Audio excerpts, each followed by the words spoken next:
I'm Jenna with Refurbished at Nap Time, and today I'm going to show you two different ways to use the wet method to apply decoupage paper. I've pre-painted this jewelry box using I Love Hue's Missing Hue where I'm going to apply my decoupage paper. I'm using Grace on Design decoupage paper. This is the companion piece to their main design, Fury. I start by lining up where I want to place my decoupage paper. There are multiple ways to apply your decoupage paper. Everybody does it differently. For this particular tutorial, I'm just going to show you two separate ways that you can apply the wet coat. You can either apply it by putting your wet coat on and then trimming the excess paper off, or as I'm showing you here, I've lined it up, trimmed off the excess paper, and then will be applying my wet coat. I'm using the included Surf Prep Very Fine sanding pad that comes with your Grace on Design decoupage papers.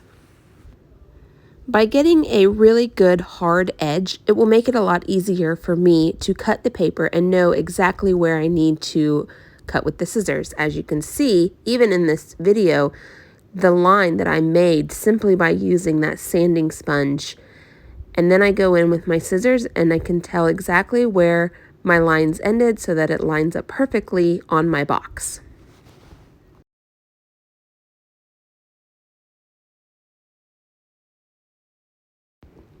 Once I have my piece all cut out, I'll then just confirm that it does line up still.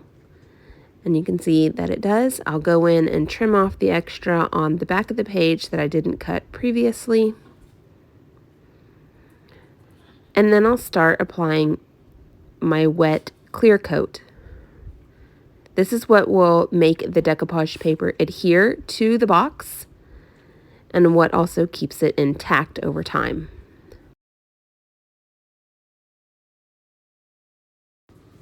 Again, you can always apply your clear coat, put your paper down randomly, and then just sand off the excess if you'd wish. However, I wanted to be sure I got the most out of my paper and didn't have any waste, so I did go ahead and pre-cut this one. Now that I know where my paper is going to lay, I know that it's going to fit, I'll use my I Love Hue Mystic Shell in satin to apply this decoupage paper. I also have a transfer tool that I use, which helps me get a really good flat surface and pushes out any bubbles that may pop up in the decoupage paper. Now for the first side, I'm going to show you option 1 of how to apply your wet decoupage. You can either paint the entire piece, which is what I did on this first side. So I've laid my full top coat all the way down, covered it up. Now I did do a somewhat thicker coat because it does start to dry as you're working, and you don't want it to dry too much so that your paper no longer sticks. So I do a couple thinner coats, or you can do a larger coat. You certainly don't want clumps because that will make your paper bubble up or put a splotch in your paper where it looks very wet. And you certainly don't want that because they do become visible. So I've applied all of the wet clear coat. I am now taking the paper, pressing it down where I needed it to go. And then I take my transfer tool, which just has a hard edge to it, and I lightly run it over the paper. There's no need to press an excessive amount because you don't want to rip your paper.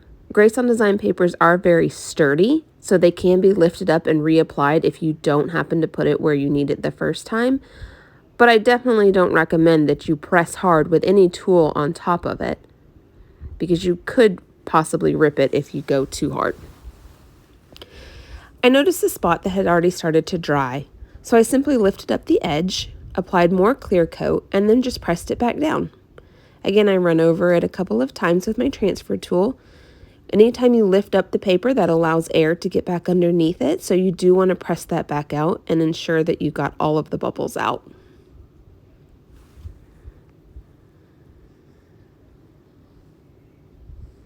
I'm using a different type of tool here. This one just has a softer edge to it that I can run over it, and this one seems to get the bubbles out a little bit better than the previous tool. It's okay to use different things. You can also use a brayer. My brayer was too wide for this piece and was hitting the top when I was testing it earlier, so I knew I wanted to use one of my transfer tools instead. But a brayer works perfectly as well because it rolls all the way across your paper and ensures that every piece was pushed down. And then I always run my hands over it as well, and you can see how flat that is.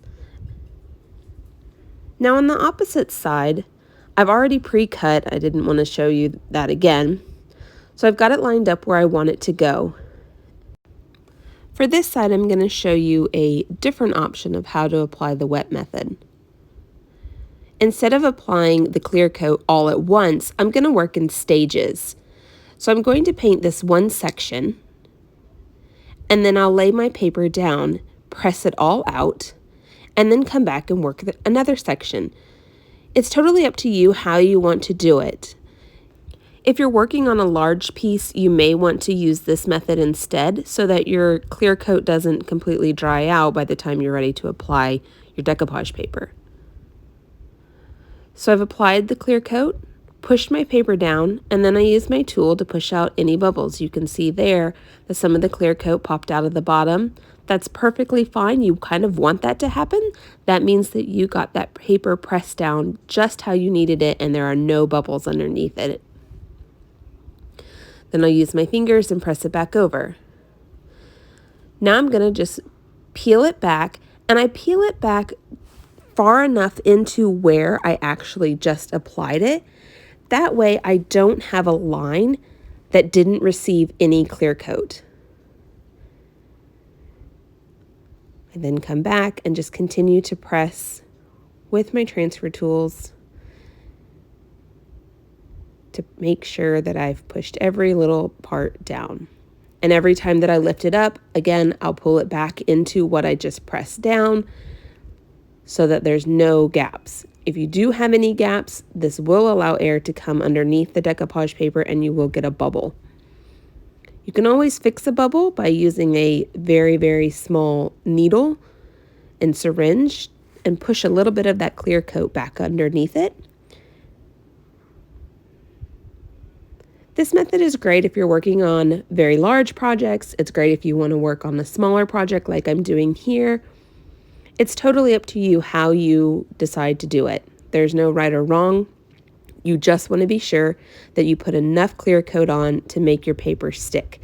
If you don't have enough on, it won't stick. You'll have air bubbles and you'll need to do some repairs. You also want to be sure you don't excessively apply clear coat because it can seep into your decoupage paper and you would kind of have a mess up in the design and it would just look like a permanent wet spot.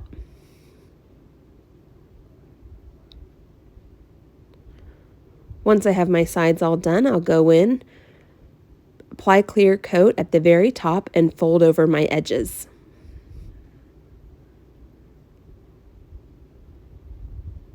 You want to be sure to then run your transfer tool, your fingers, everything all over the piece to press out any additional clear coat to make sure that it's completely flat. Here I could see one edge didn't happen to get enough clear coat. Simply take your artist brush, your smaller brush, put in some extra clear coat, and then just press it back down.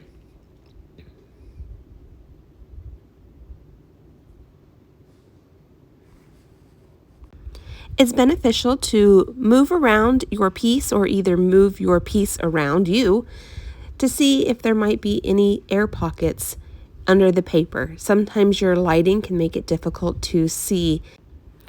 Once you've ensured that your pieces are all pressed down and you have no air pockets, you are good to go.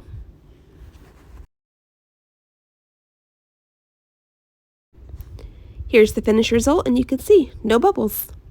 Which method is your favorite? You can find Refurbished at Naptime on Facebook, Instagram, Pinterest, on this YouTube channel, as well as at refurbisheddatnaptime.com. If you've subscribed to this YouTube channel, you'll get updates of any new how-to videos as soon as they're released.